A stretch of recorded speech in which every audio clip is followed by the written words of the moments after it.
Rabbi Isai, I want to share with you a story that's one of the most emotional stories that I've come through here in MDY. We talk about bringing other people to Torah, giving other people the opportunity to learn, inspiring others to finish a Masechta. There's a very chashuv bacher from Esha Torah that's been with us a few times for Siyumim. His name is Evan Handel. And Evan has a very good friend, Joshua CARR. And he spoke to him and convinced him to learn and take upon himself the Daf Yomi and learn Masechtas Rosh Hashanah. Rabbi Isai, I'm telling you, it's worth watching this video, every word. Please don't talk during the video. A woman from New York, she did me a favor yesterday, last minute, and she put subtitles. He has an English accent, so I asked that there should be some subtitles. And this is Joshua CARR. And now, Rabbi Isai, pay attention to the video for a second. It'll be about 2 minutes. I'd like to start off by thanking my good friend Evan Handel from Yeshiva, who inspired me to start doing Daf Yomi.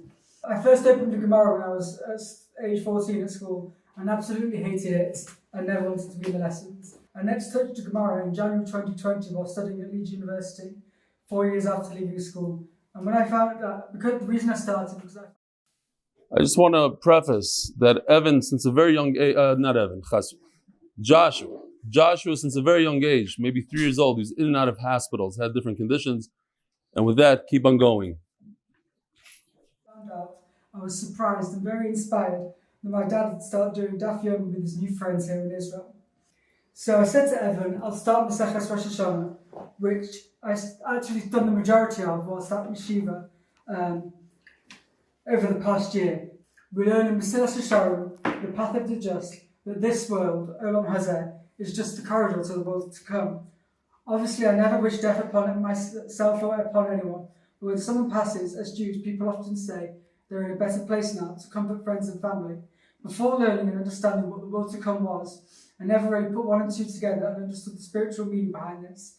So after being in Yeshiva and doing more research, I was asking such questions. Over the past few weeks, I've been asking such questions as, if Olam Haba is so spiritual and lofty, and you're closer to Hashem than ever, why didn't the doctors let me be in Shemayim with my grandparents and closer to our Creator? Recovering from surgery isn't fun. Why me, I often asked. From being so happy that I was relieved from ICU to being in a regular ward and then coming home, recovery isn't fun. You always want more. The same with anything in life. You have £100, you want £1,000. I'm home and I'm more thankful than ever to be here. As I've learnt, and I'm about to explain, it's about having gratitude for what we do have, and I have immense gratitude to Hashem to be with you all here today. The more mitzvot we do, the greater portion we have in the world to come. But we all are guaranteed a place in the world to come because we are all part of Hashem.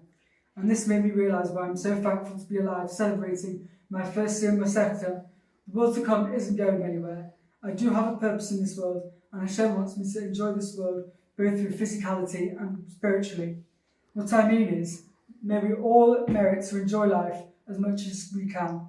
As the famous saying goes, you only live once, and as much as you can, you should serve Hashem by being a genuine, good, kind person, full of gratitude. To me, gratitude is what brings us all closer together. Gratitude has taught me a lot. It's not about what we don't have, on our misfortunes, or what we are unable to do. It's about what we do have and what we're blessed to be with.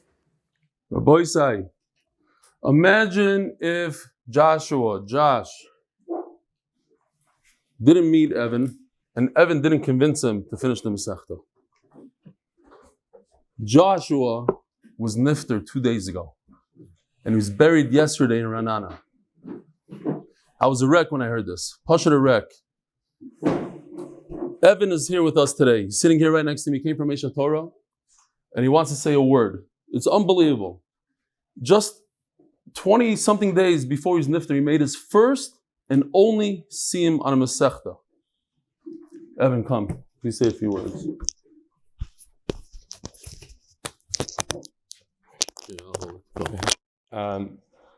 Josh was an incredibly special person. He had such an impact on everyone in yeshiva, and one of the most unbelievable special things was his genuine love for Torah. The day after he committed to learning 100 daf this year, basically in my honor, he ended up in the hospital. And after being sedated, he woke up 15 days late into Rosh Hashanah. And one of the first things he woke up saying was, how am I going to catch up on the daf? And he was incredibly, incredibly special. And I had no clue what I was doing when I sent him the shiur. I had no clue that he was going to commit to it and this was what was going to take off. And all of a sudden it became such a big thing for him and his family and everyone around him. And one of the lasting messages that he left us with was gratitude and gratitude for life. So one thing that I want to pass on is I'm incredibly thankful for the Chabura and Rav Eli for inspiring me, to allow me the opportunity to pass it on to a friend, to allow him to accomplish one of the greatest spiritual accomplishments he'll probably ever have in his life. And thank you to everyone here, and thank you to Rav Eli, and one last thing to Josh, to Yeshua, Arya, Cohen. I just want to say, I'm going to miss you, and I'm going to miss you a lot, and thank you for everything that you taught me.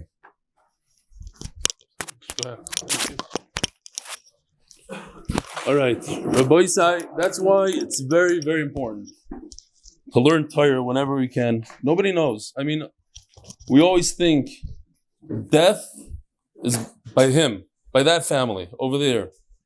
And we never know. Nobody knew. Nobody realized. You see him here talking at a siyum. So Yishkoich Evan for giving him that gift. And now we'll try to learn. Lila Nishmasu will try to say his name every day. He's one of the Chabura. He learned every single daf with us of Rosh Hashanah. Yeshua Aryeh B'Koyim Ben Yonathan Chayim B'Malka Esther.